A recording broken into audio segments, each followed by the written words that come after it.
In this tutorial, I'm going to show you how to download Adobe After Effects for free on your PC or Mac. Start by clicking the link in the description below. It'll take you straight to Adobe's website. Once you're there, the first step is to select your country.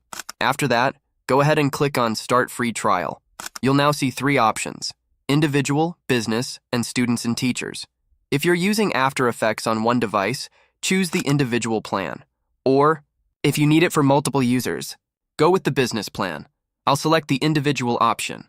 This gives you a 14-day free trial of After Effects, plus a 30-day trial of Adobe stock. Click on Continue to proceed. Now, type in your email address and hit Continue again.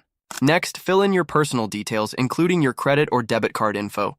But don't worry, Adobe won't charge you until the free trial ends. Click Agree and Subscribe, and once you do that, you'll land on a new screen. Here, you'll need to create a password for your Adobe account. After that, go to the second link in the description and download the Creative Cloud app. Install it, then log in using the same email you used earlier. Once you're logged in, head over to the Apps section, find After Effects, and click Install.